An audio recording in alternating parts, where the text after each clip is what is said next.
છે બરાબર. સાયન્સમાં બાળક કઈ રીતે ભણશે સાહેબ? બધાને ખબર છે, આ પંચાયતને ખબર છે. અમે પ્રાંતશ્રીને આવેદન આપ્યું, છોકરા અમારા પાસે આવીને રડે છે મેડમ. અમે છે ને શું જવાબ આપીએ? હવે એક્ઝામ આવે છે, અમે છે ને રજૂઆત કરી. એટલે તમે આવેલા છો ને એટલે રૂબરૂ ગામ થકી 2 પ્રશ્નો અમે રજૂઆત કરીને એવું હતું સાહેબ. અમારે શાંતિથી જ કરીએ છીએ મેડમ. આ પોલીસ વાળા અમને આવવા નહીં દેતા, અમે શાંતિથી રજૂઆત જિલ્લા શિક્ષણ અધિકારી આવી એક વસ્તુ પહેલા તો સમજો, આ મોડલ સ્કૂલ પણ અમે જ લાયા છે. અમે જ લાયા છે.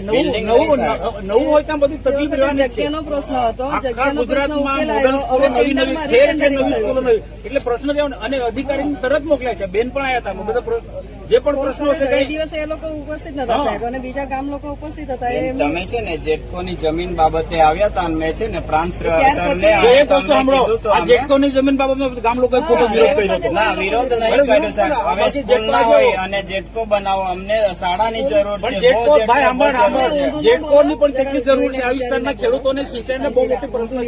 એટલે એક ગામ પૂરતું નહીં, આખા વિસ્તારને વિચારો. જેટકોની બહુ જરૂર છે. જીબી ના 66 કેવી બસો સ્કૂલની તો જગ્યા મળી ગઈ છે અને ટેન્ડરમાં છે, સાયન્સ સ્કૂલ છે ને અરે બધા પ્રશ્નો બધું ઉકેલીશું, બધું ઉકેલું. બધું કોઈ બાકી નથી રાખવાના, કોઈ બાકી નથી રાખવાનું, કોઈ બાકી નથી રાખવાનું.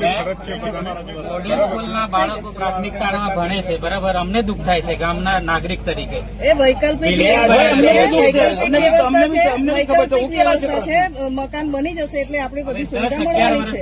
12 કરોડ રૂપિયાની શાળા મંજૂર થઈ છે. હવે આપણે બિલ્ડિંગ બની જાય એટલે તપાસ કરો. અમે તો જમીન આપેલી છે, આખું તપાસ કરો ને. તમારા હાથે સેલમમાં જમીન આપેલી છે. બીજું કારણ બધા ગાણા કાઢો. તમે રીટેન્ડરિંગ થયું છે. તમે જ્યાં સહયોગ આપવાનો તે આપતા નથી. સરકારની સતત ટીકા કર્યા કરો તો અમારો આવશો છે તારે જે રજૂઆત તમે કહ્યું છું ત્યાં સુધી કહ્યું છે કોઈ દિવસ? અમે પ્રાંતશ્રી પ્રાંતને મને કીધું કોઈ વખત, પંચાયત ને બી આપી, મને કીધું છે પંચાયત ની, મને કીધું હવે સર અમે જેને વોટ આપીએ એમને રજૂઆત કરવાની જવાબદારી એવું થયું ને. એવું કઈ વાત કરે યાર, કે વાત કરે છે યાર, બહુ શહેરી વાત.